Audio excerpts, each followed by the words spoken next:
Ebenezer. Kembali kita bertemu pada renungan hari ini yang berjudul Karakter Murid Kristus.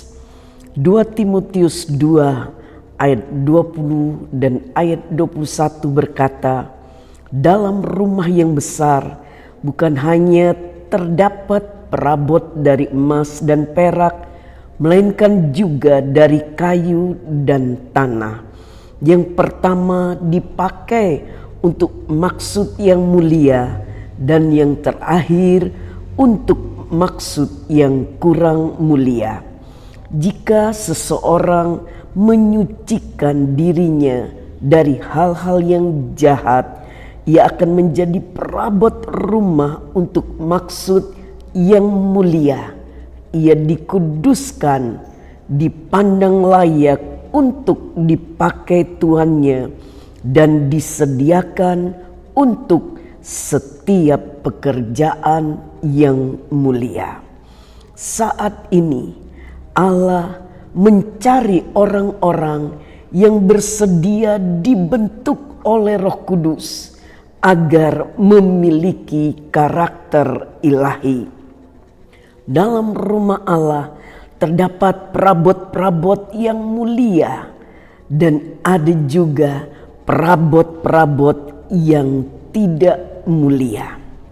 Sebagai murid Kristus, kita seharusnya mengejar karakter ilahi, dan ketika itu sudah terbentuk, maka Allah akan mempercayakan kepada kita karunia untuk melakukan pekerjaan yang mulia. Untuk menjadi perabot yang dipandang layak dipakai Tuhannya dalam mengerjakan pekerjaan yang mulia, harus menyucikan dirinya dari hal-hal yang jahat dan dikuduskan. Karakter yang harus dimiliki oleh seorang murid Kristus, pertama, mengasihi tanpa pamrih. Matius 5 ayat 44 berkata, tetapi aku berkata kepadamu, kasihilah musuhmu dan berdoalah bagi mereka yang menganiaya kamu.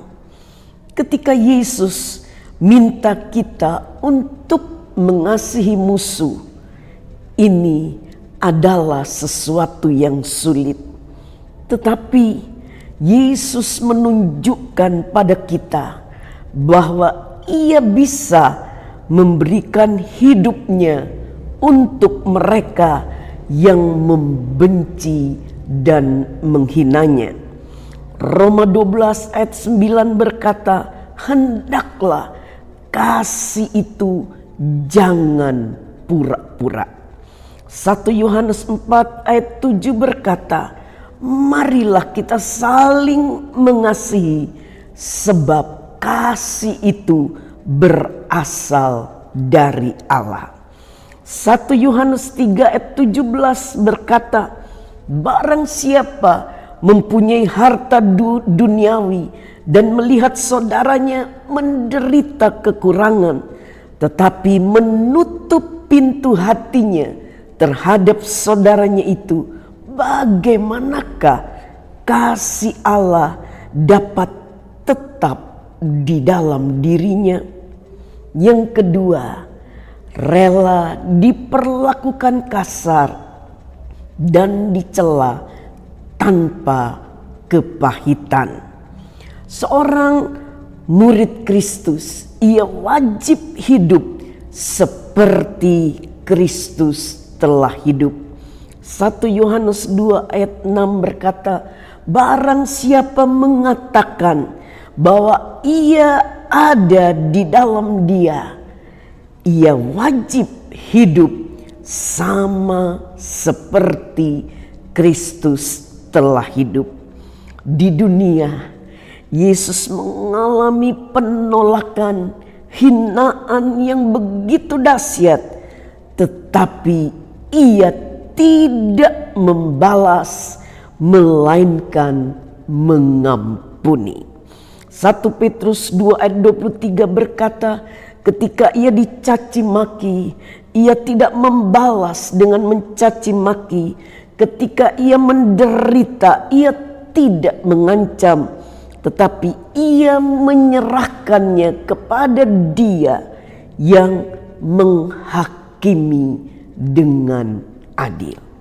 Lukas 23 ayat 34, Yesus berkata, "Ya Bapa, ampunilah mereka, sebab mereka tidak tahu apa yang mereka perbuat." Banyak orang senang melayani Tuhan, tetapi ketika timbul konflik antara pelayan, timbullah kepahitan.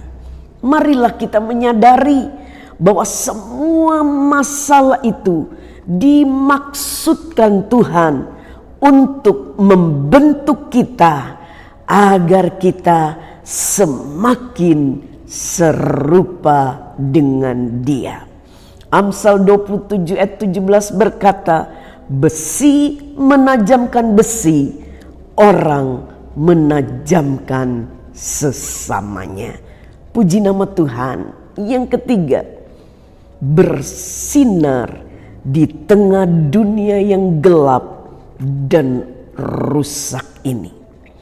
Yesus diutus Bapa ke tengah kegelapan dunia.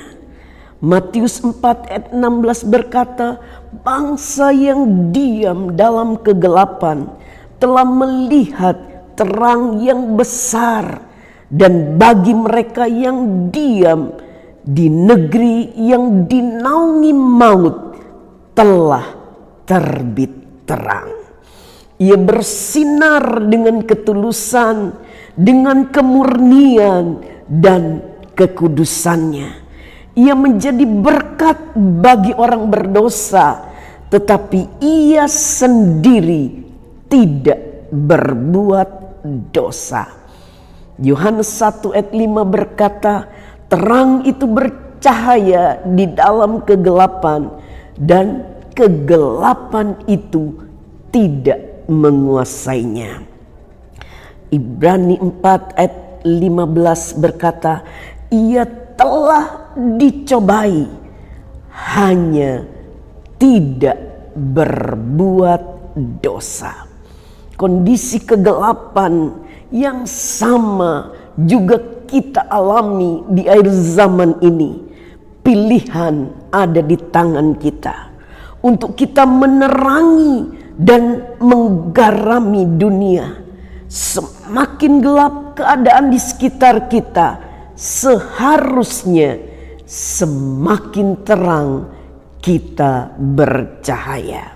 Yesaya 60 ayat 1 dan 2 berkata, bangkitlah, menjadi teranglah, sebab terangmu datang dan kemuliaan Tuhan terbit atasmu. Sebab sesungguhnya kegelapan menutupi bumi dan kekelaman menutupi bangsa-bangsa, tetapi terang Tuhan terbit atasmu dan kemuliaannya menjadi nyata atasmu. Sebagai murid Kristus, ada kualitas tertentu yang harus kita miliki. Mari kita bersama-sama mengejar semua hal yang telah kita bahas ini, agar bukan cuma pelayanan saja, melainkan hidup kita pun menjadi berkat bagi banyak orang. Ayat yang terakhir berkata, Matius 5 ayat 16, demikianlah hendaknya terangmu bercahaya di depan orang, supaya mereka melihat perbuatanmu yang baik dan memuliakan Bapamu yang di sorga. Amin. Tuhan Yesus memberkati kita semua.